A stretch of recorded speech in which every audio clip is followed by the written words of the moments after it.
Mesdames et messieurs, nous allons maintenant écouter le premier discours du président nouvellement élu, Monsieur Ibrahima Thiam, sous vos applaudissements, mesdames et messieurs.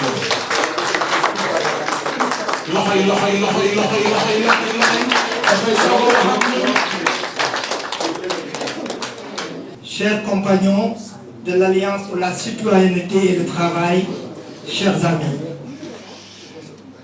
en me tenant devant vous aujourd'hui, je ressens à la fois une immense gratitude, une profonde humilité et un sens aigu de la responsabilité.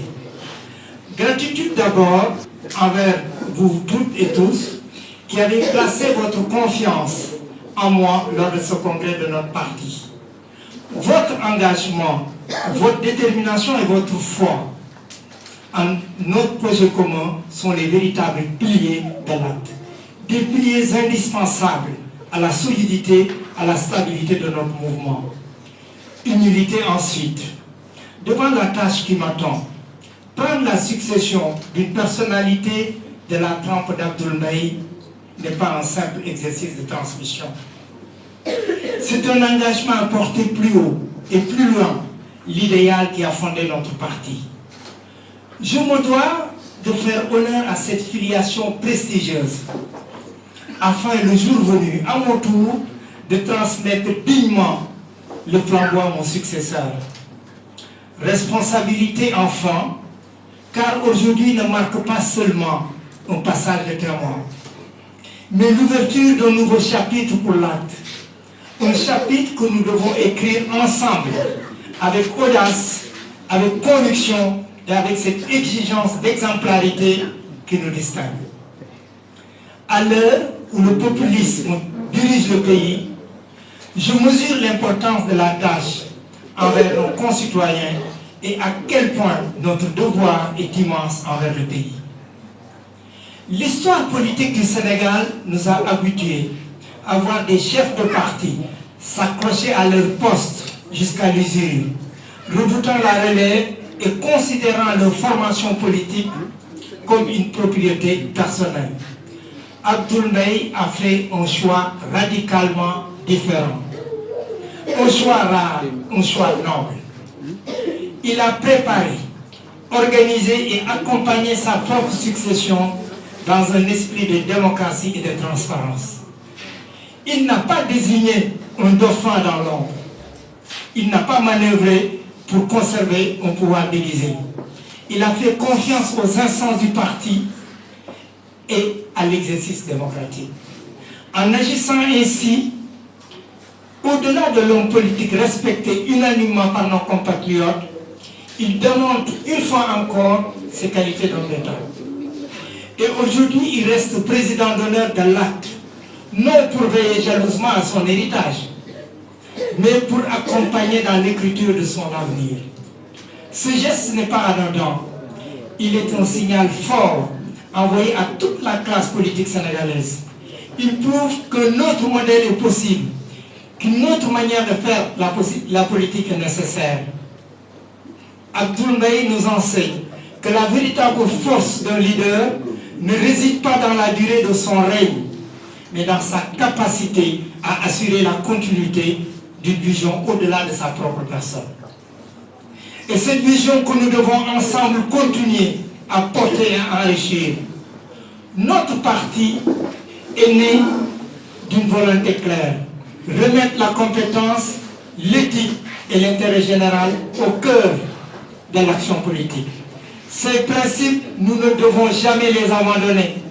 Cela reviendrait à nous régner. Mais aujourd'hui, nous devons aussi nous poser une question essentielle. Comment transformer ces principes à une force politique capable de peser dans les décisions, d'influencer sur le quotidien des Sénégalaises et des Sénégalais et de conquérir le pouvoir, qui est l'objectif final de tout parti politique désiré d'apporter à son pays des changements indispensables. Nous avons trois défis majeurs à relever. Renforcer l'ancrage de l'acte dans le paysage politique sénégalais. Un parti politique ne vit pas que par ses idées. Il vit avec sa proximité avec les citoyens, son ancrage au sein de la population, nous devons aller plus loin dans notre implantation territoriale. Aller continuellement à la rencontre des Sénégalais, écouter, comprendre et répondre à leurs préoccupations. L'acte ne doit pas être un parti de technocrates, détaché du terrain, mais une force vivante, active, connectée aux réalités du pays. Nous devons faire corps avec nos compatriotes. Construire une alternative crédible et conquérir le pouvoir. Nous ne sommes pas un simple parti d'opinion. Nous sommes une alternative politique sérieuse. Mais pour que celle-ci devienne une réalité électorale, nous devons structurer un véritable projet de gouvernement.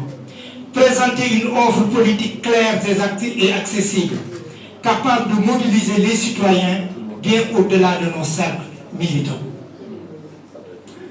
Nous devons travailler dès maintenant sur des échéances futures, bâtir des alliances intelligentes sans renier nos principes. Préparer nos cadres à assumer demain des responsabilités, c'est là un travail de chaque instance. Préserver notre singularité dans un paysage politique souvent cynique. L'acte a toujours incarné l'exigence éthique, la transparence et la compétence. Dans un contexte où la politique est souvent perçue comme un jeu de compromission et d'intérêt personnel, nous devons rester inflexibles sur nos valeurs. Oui au compromis, non à la compromission.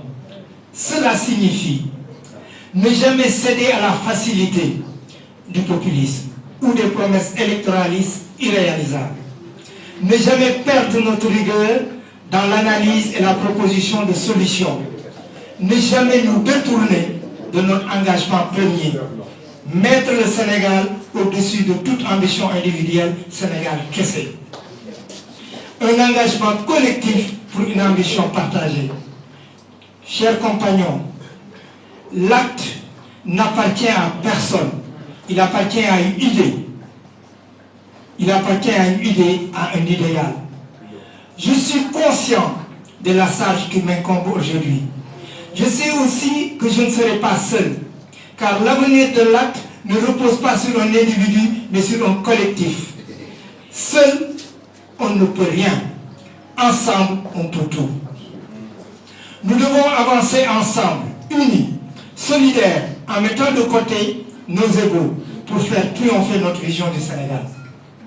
Je vous invite donc à un engagement renouvelé, à un militantisme actif et exigeant, à une participation accrue dans les décisions et les actions du parti. Avec l'appui précieux d'Abdoul Mbaye, son expérience et sa lucidité, avec votre force, votre énergie, votre intelligence collective, nous avons tout pour réussir. Nous avons le devoir d'écrire l'histoire, et cette histoire, nous allons la bâtir avec conviction, avec audace et avec l'intransigeance de ceux qui refusent le statu quo. Car il n'y a rien de pire pour notre société en ces temps internationaux troublés que l'immobilisme. Vive l'acte, vive le Sénégal.